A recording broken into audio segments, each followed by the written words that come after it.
I told you the three perspectives. There's really four perspectives. The first perspective is the robber's perspective. The robber's perspective is what you have is what's yours is mine, and I'll take it. The Levite's perspective is what's mine is mine, and I will not give it. The Samaritan's perspective is what's mine is not mine, and I give it. But there's a fourth perspective, the victim. What do you think that guy felt like watching all these people see him half dead, on the way to do what they doing, and did not even think about whether or not the Bible said he half dead. Do you care whether or not I make it the rest of the way to life or to death? Ain't getting no help right there. Ain't getting no help, Isaac. What about the victim's perspective that you see me hurting? You see me starving. You see me, I can go left or right, and you went around to not care. He said, you didn't just rob me, you robbed this whole nation. Look at verse 10. He says, bring ye all the tithes into the storehouse, that there may be meat. Where? Now stop right there. Before we get to the open up the windows of heaven for us, before we get to the pour down the blessing for us, let's stop right here. God said, bring the tithe and offering and all the tithe into the storehouse, so there'll be meat in my house. Now, why does God need meat? He don't eat. God says, I want meat in my house for the victims that have been overlooked. We're going to get to open heavens over you for a little while. As a matter of fact, he said, before I tell you what I'm going to, can I preach? Before I tell you what I will do for you as a tither, let me tell you what you do for others as a tither. When your perspective changes, I'm not just tithing to get an open heaven. I'm tithing because I have an open heart. Boy, I'm helping somebody today. That my tithe is not so I can get a breakthrough, but my tithing is so I can bring somebody. Because my perspective changed. God, make me rich so my tithe triples.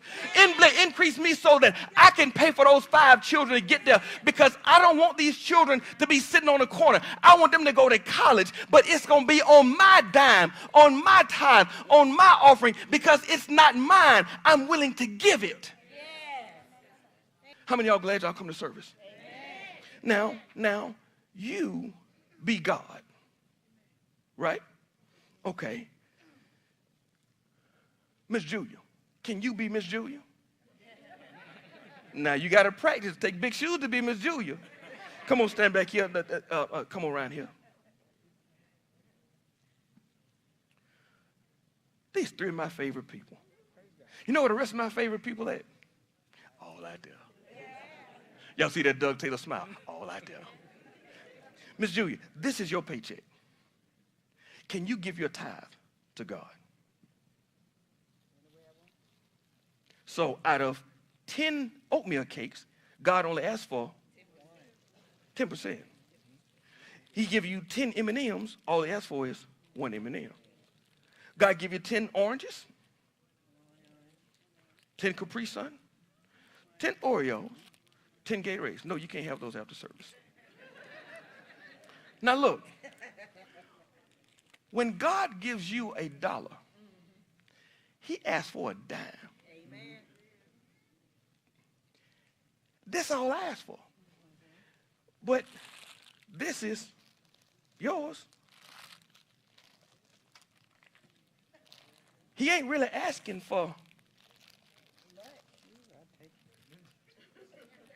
He ain't really asking for.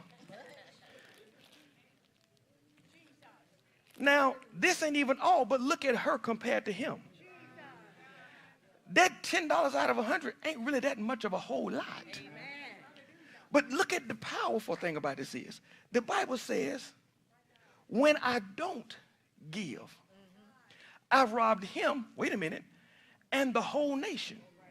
So if I don't tithe, I don't just rob him, I robbed. When I tithe, I'm not just blessing God. I'm blessing him. Because you don't give, Jesus, to your church. You give through your church. Because when you give through your church to God, God gives to those that are hurting. Amen. So when I give, when he said, I rob this whole nation, I rob these children. But when I'm a tither, I've blessed these children. When I'm a giver, I've blessed this community. Are y'all getting what I'm saying? But there's something, what if you went online and you ordered an outfit for your sister, and you order on Amazon and have it shipped to your sister's house? An outfit hand-picked for her based on her specific style, size, and preference. And you walk down the street and you see a UPS delivery guy in your sister's outfit. And you say, what are you doing with my sister's clothes on? And his response is, when they gave it to me, I thought it was mine.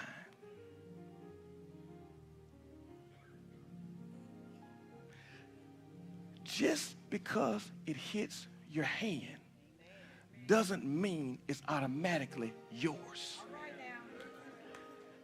I want us to stop stealing other people's packages. Just because God put it in your hand doesn't mean it might not have been for your joy. It could have been for you to deliver to somebody.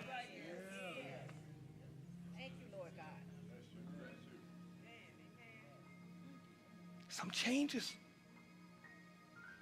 And when you and I show that we can be trusted with packages, there's no limit to what God's going to put in